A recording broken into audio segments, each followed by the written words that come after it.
Hi, my name's Isaac, and this is a brand new Mazda CX-5 Preferred, and today I'm gonna review it for you guys. But first, a little rant. So I ironed my clothes in preparation for this video. Not normally something I do, but these were particularly wrinkly, and they looked good on the ironing board. Came here to the Mazda dealership, and now they're all wrinkly again. I didn't know that there was a way that you could improperly iron clothing, but apparently I found it because look at me. That's just something that I really wanted to get off my chest before we delve into this Mazda. Man, I guess I shouldn't have told you guys that because now you'll be looking at my clothes instead of focusing on the SUV for this review. I gotta stop being so vulnerable.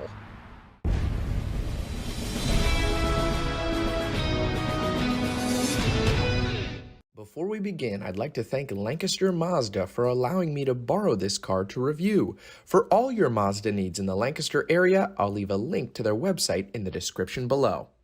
All shenanigans aside, let's take a gander at the front end of this CX-5. Starting here, you will have LED headlights, and then you will have kind of an LED daytime running light incorporated into the secondary housing and an incandescent turn signal. Other things of note on the front include the Mazda badge, which doubles as a sensor for the safety technology that is incorporated into this car. Moving underneath the hood on this Mazda, it's powered by their 2.5-liter Sky Active 4-cylinder, making 187 horsepower and 185 pound-feet of torque. And that is paired to a 6-speed automatic. Moving to the profile of the CX-5 Preferred, starting here with the wheels and tires, you're going to get Yokohama P225 65R tires around these 17-inch wheels. I don't think there's anything particularly unique about these wheels. I do wish they were a little bit bigger, but they are nice. You're also going to get this matte black fender flare design that continues along the lower portion of the body, and if we come up here to the mirror cap, it is body colored. There is a turn signal indicator implemented in, and it also does have blind spot monitoring as well, and they are power adjusting. Moving to the door, if you have the key in your pocket, you can lock the vehicle and then tap that again to unlock it. That's very convenient. Speaking of the key, let's pull the fob out. This is what a standard Mazda key looks like, a little funky because the buttons are on the side. Kia also does it like this, but it is rare generally in the car industry to have a key like this. In addition to lock, unlock, and panic, you're also going to have a button that will open up your rear lift gate. There's a backup camera up there, and as we move inside, you can see lots of storage space, a ton of capacity back here.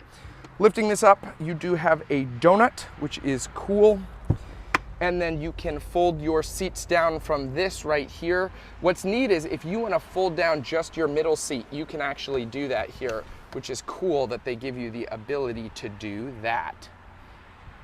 And then one of the last things I want to touch on out here is there is a button to lower the lift gate. Before we fully move to the interior, I want to talk about these seats really quick. They are power adjusting with up, down, back, forward, and power lumbar, which is nice. And then you have the presets for that right here. Moving to the interior of the CX-5 Preferred, the first thing that stands out in here is the seats. They're all white front and back, and that is not something you see very often at all, especially in a mid-trim like this. It's also easy to tell why they call this the Preferred, because it comes with a lot of features that I think most people will want and doesn't include a ton of extra bells and whistles. It's the Preferred one. Now, I'm sure that's a Mazda buzzword for this trim name, but I think it does hold true. Starting here with the door panel, you'll have a soft touch material up here with nice stitching. Soft touch down here, and this is very squishy, very plush, nice to rest your arm. Then you'll have your window controls, lock and unlock, and your mirror controls. Then this is another way that you can open up your rear lift gate. Then you have This is actually particularly funny. Off-road traction assist right there. I think that's amusing. I don't know how many people are taking this off-road, but it is a button and it's there. You'll have lane departure warning off right there, so that's nice to have.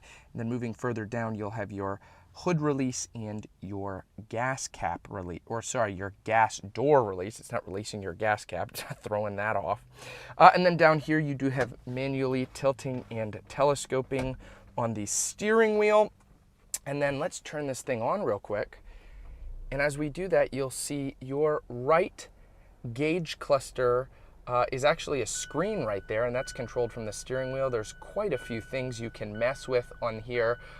That's neat how it slips in that digital display, but it looks like the other two gauges. There's a small screen down here as well with your drive mode, and when you put it into sport, it pops sport up there. But this is really where you're going to see the bulk of your information on this smaller screen. So I think that's really neat how Mazda incorporates that in. As I mentioned before, that is controlled from the steering wheel right here with info, but you of course have Bluetooth volume, Bluetooth channel changing, and then you do have the ability to set your following distance on the radar guided cruise control right here. So that's a neat addition that's incorporated. The steering wheel is very comfortable in and of itself. It's a very nice leatherette, and you get these nice big bulky turn signal and headlight controls, as well as your windshield wipers. This has rain sensing wipers. Absolutely love that. It's a rarity to see unless it's a high-end luxury car, so it's cool that the CX-5 includes that. I think that's neat. Push button start, and then you will have climate vents. We will talk about the infotainment in a minute when we get to it there, though this is a nice soft touch leatherette material on the dashboard. As we move down here, you will have your climate controls, heated seats here, which is very nice to see. And I like the little pizzazz that Mazda adds to their climate vent. It's not just a normal up and down Wi-Fi bar looking air icon. It's the little fan, and it kind of blows the air in a little sweeping motion, which I think is neat. They didn't have to include that, but they did, so that's cool. Then down here you'll have a 12 volt and a little storage area. Then you will have your shifter, pretty normal shifter. We'll talk about the backup camera really quick, and again, we'll get to that infotainment in a minute. Very nice backup camera, nothing to write home about. It does not have guiding lines when you turn the wheel, disappointingly, but it is a very nice, crisp image. Putting it back into park, this is the button for your sport mode that I previously mentioned. You tap that, it pops in right there. So there's that. Then here are the controls for your infotainment system, because this is not a touchscreen. It is designed so that you would control it from here, and you would spin the little dials just to make it a little bit more focused on keeping your eyes on the road. So there's a home button, music, navigation, back, volume right here, and you're all kind of designed to have one hand on the wheel, one hand down here, but your eyes are staying up front. I don't really love that design. It works the same for the Apple CarPlay and the Android Auto, but that is how Mazda does it. Lexus also does it like this, and some other vehicles. But I see what they're doing, though I would prefer just maybe a little closer touchscreen, though I do understand and admire their passion for safety. Right here, you will have an electronic parking brake and auto hold, 2 cup holders, and then this is a lot in here. So you'll have 2 USBs, you will have another 12 volt, and then I believe, this is your slot for the SD card for the navigation inside here. You can also take that out and close it on up. So a lot of functionality hidden in that little armrest, though it does sacrifice a little bit of room. Up here you have an auto dimming mirror, then sunglass holder. I wish that these lights were LEDs, that would be nice, though you still have the kind of dim yellow bulb.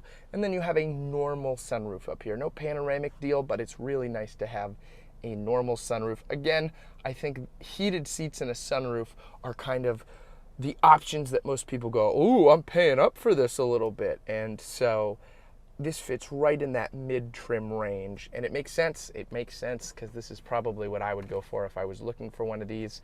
Opening this up, this is an interesting and unique design. So just kind of a funky little, I guess, card holder right there. You want to put stuff in there, you can do that, and that turns on the light as well.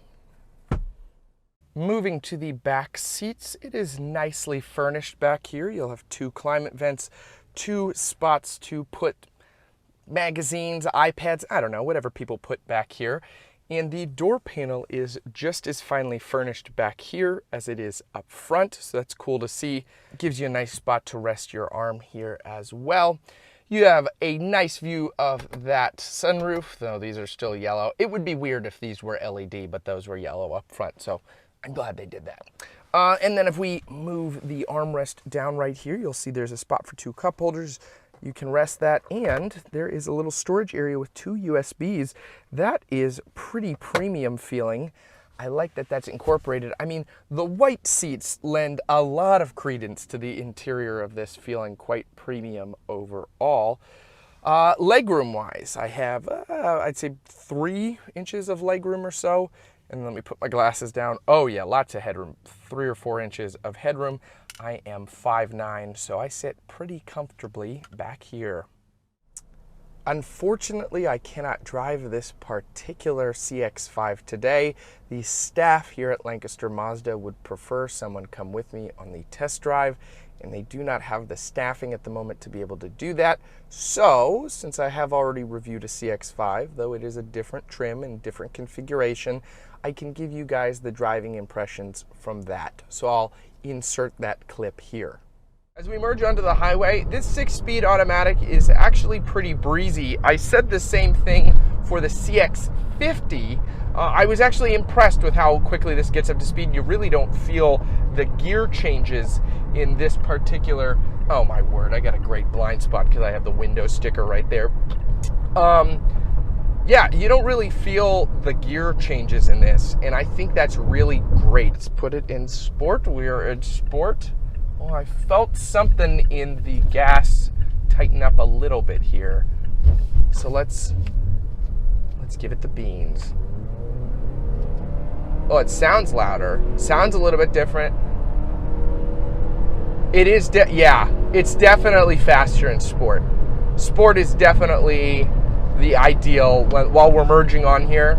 It sounds better. The beans I'm giving it are way more adequate. Yeah, the sport's far superior. Well, that's just about gonna wrap up my review of this Mazda CX-5. I really hope you guys enjoyed.